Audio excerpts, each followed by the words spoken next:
নমস্কার, আপনারা দেখছেন আপডেট বাংলা। খবরের প্রথমে দেখে নেব আজকের সংবাদ শিরোনাম।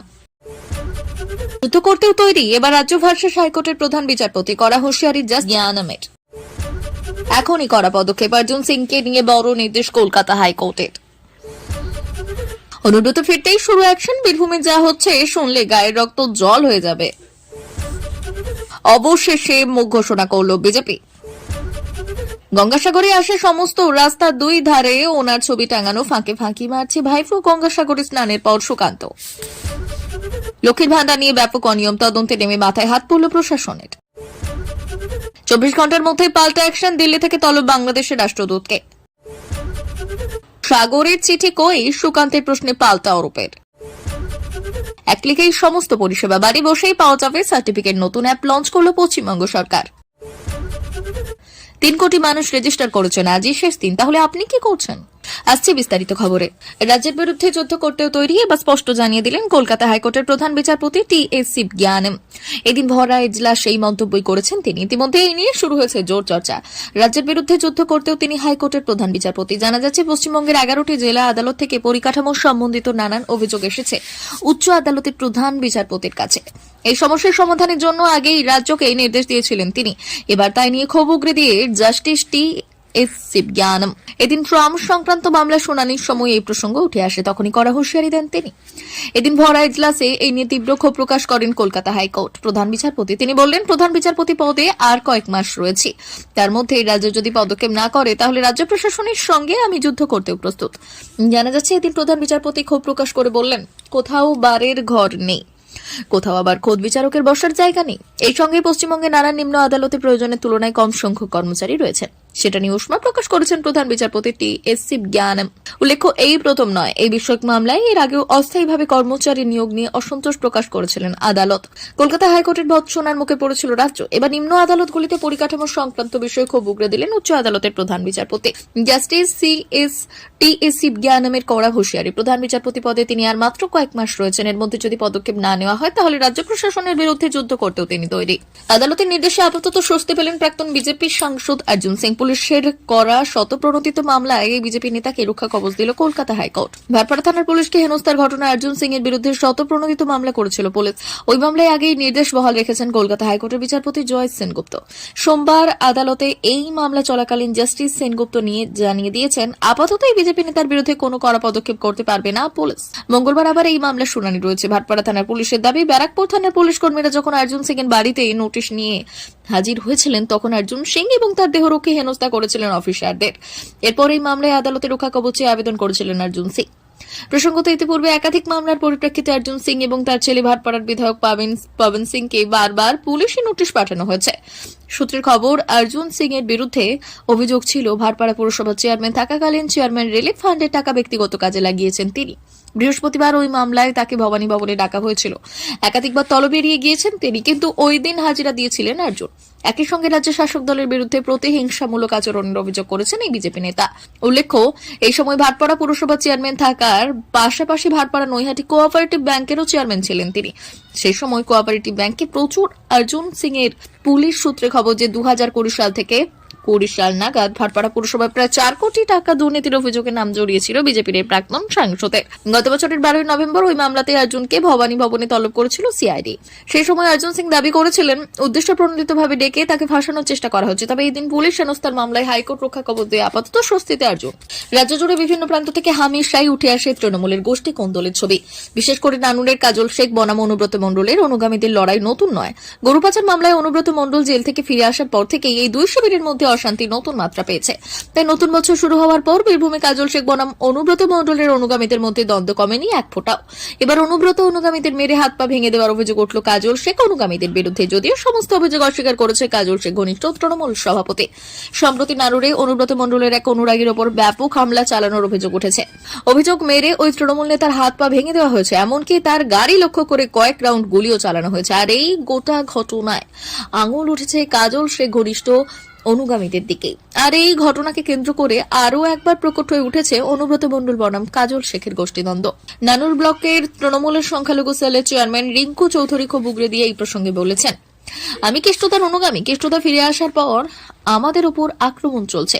কাজল শেখের দল বল আমাকে মেরে ফেলা চক্রান্ত করছিল। 25 থেকে 30 জন মিলে আটকে দিয়েছিল।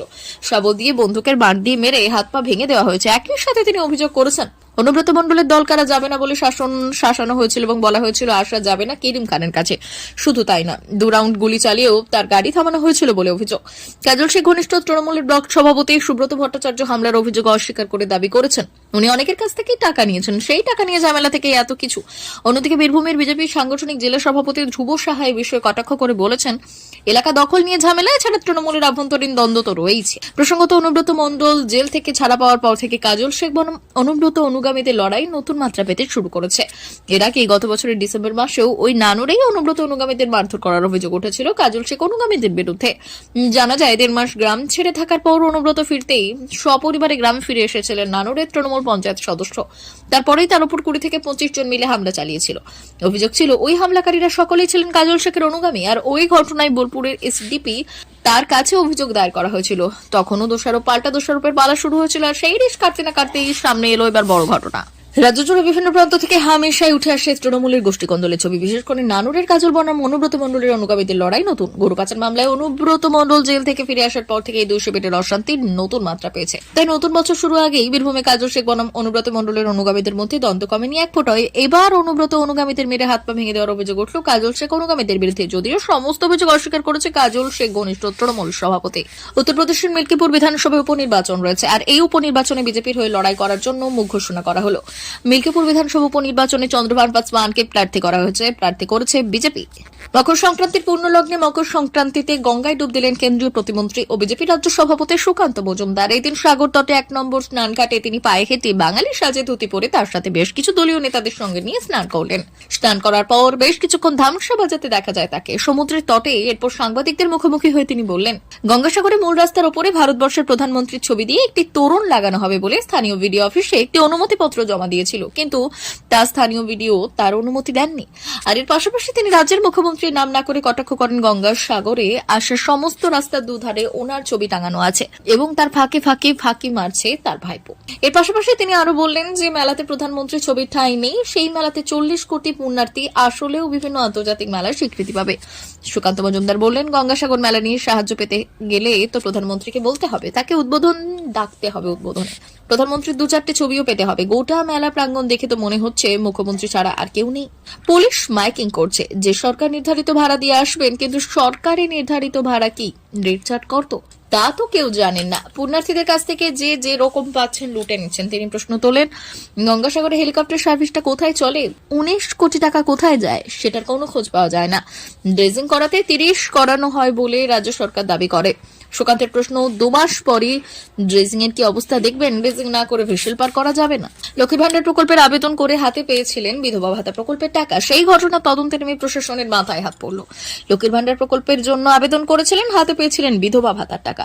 শান্তিপুরের এই ঘটনা কয়েকদিন আগেই প্রকাশ্যে আসে। শান্তিপুরের ঘটনা প্রকাশ্যে আসার পরই নড়ে চড়ে বসে প্রশাসন। শুরু হয় তদন্ত, তাতে হাতে যা তথ্য রয়েছে তাতেই মাথায় হাত তদন্তকারীদের।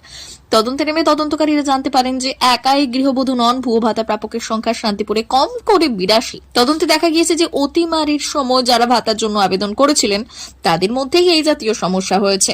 দোষী প্রমাণিত হলে কড়া ব্যবস্থা নেওয়া হবে বলে জানিয়েছেন প্রশাসন। শান্তিপুর ব্লকে সরকারি প্রকল্পের মোট সুবিধা পেয়ে থাকেন যে 32,000। তদন্তকারীদের হাতে আসা তথ্য অনুযায়ী বিধবা ভাতা হয়েও প্রতিবন্ধী না হয়েও সমাজ কল্যাণ দপ্তরের মানবিক ভাতা পেয়েছেন তারা। আবার 60 বছর হওয়ায় আগেই কারো ব্যাংক অ্যাকাউন্টে ঢুকেছে বার্ধক্য ভাতা। প্রত্যেকটি ক্ষেত্রেই ভুয়ো শংসাপত্র জোগাড় করে ভাতার টাকা নেওয়ার ঘটনা ঘটেছে বলে অভিযোগ। জাল আধার কার্ড ব্যবহার করা হয়েছে। শান্তিপুরের বিডিও সন্দীপ ঘোষ জানিয়েছেন আমরা এরকম একাধিক গন্ডগোল খুঁজে পেয়েছি যেখানে যোগ্য না হওয়া সত্ত্বেও ভাতা পাচ্ছেন কেউ কেউ। এক্ষেত্রে প্রায় সবকটি আবেদন পড়েছিল জমা। অতিমারির সময় আমরা 32,000 ভাতার মধ্যে এই গন্ডগোল খোঁজার চেষ্টা করছি। রানাঘাটের মহকুমা শাসক ভরত সিং বলেছেন এমন ঘটনা যদি ঘটে থাকে তাহলে বিষয়টা অবশ্যই চিন্তার। আমি নজর রাখবো, প্রত্যেকটি ভুয়ো ভাতা প্রাপককে চিহ্নিত করে উপযুক্ত ব্যবস্থা গ্রহণ করা হবে। শান্তিপুরের শেফালিতে নামে এক মহিলা বিধবা ভাতা পাচ্ছেন, যদিও তার স্বামী পরেশ দে বেঁচে রয়েছেন। স্থানীয় এক তৃণমূল নেতা 3,000 টাকা নিয়ে ওই কাজ করেছেন, এই খবর প্রকাশ্যে আসতে আসতেই নড়ে চড়ে বসেছে প্রশাসন। সীমান্তে কাঁটাতারের বেড়া দেওয়াকে কেন্দ্র করে জটিলতার মাঝেই বাংলাদেশের বিদেশ মন্ত্রক গত রবিবার ঢাকায় তলব করে ভারতের রাষ্ট্রদূত প্রণয় ভার্মাকে। আর সেই ঘটনা 24 ঘন্টার মধ্যেই পাল্টা অ্যাকশন নিল দিল্লি। ভারতে নিযুক্ত বাংলাদেশের উপরাষ্ট্রদূত নুরুল ইসলামকে এবার তলব করল ভারতের বিদেশ মন্ত্রক। এদিকে ভারতের তলবের সাড়া দিয়ে সময়মতো সাউথ ব্লকে পৌঁছন নুরুল ইসলাম।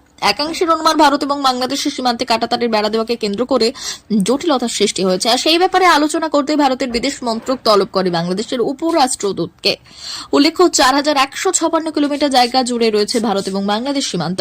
সীমান্তের বহু জায়গায় এখনো কাঁটাতারের বেড়া বসানো সম্ভব হয়নি, যার ফলে উন্মুক্ত সীমান্ত পেরিয়ে ক্রমশ বাড়ছে বেআইনি অনুপ্রবেশের সম্ভাবনা। সেই জায়গাগুলিতে কাঁটাতারের বেড়া বসানোর উদ্যোগ নেয় ভারত। তবে কাঁটাতারের বেড়া বসানো নিয়ে জটিলতা সৃষ্টি হয়েছে বাংলা এবং অসম সীমান্তের 5টি জায়গায়।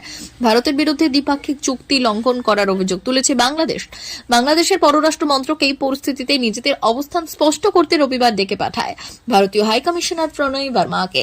সেদিন প্রায় 45 মিনিট কথা হয় বাংলাদেশের পররাষ্ট্র সচিব জসিম উদ্দিন ও ভারতীয় রাষ্ট্রদূতের মধ্যে। ঢাকায় নিযুক্ত ভারতীয় রাষ্ট্রদূত প্রণয় ভার্মা জানিয়েছেন, নিরাপত্তার জন্য সীমান্তে কাঁটাতারের বেড়া বসানোর বিষয়ে সমঝোতা চুক্তি রয়েছে ঢাকা এবং নয়াদিল্লির মধ্যে। বিষয়টি নিয়ে যোগাযোগ রয়েছে বিএসএফ এবং বিজেপি। আশা করা যাচ্ছে দ্রুত বাস্তবায়িত হবে এই সমঝোতা। বিশেষজ্ঞদের মত, বাংলাদেশের দোদুল্যমান রাজনৈতিক প্রেক্ষাপটে যা অত্যন্ত গুরুত্বপূর্ণ।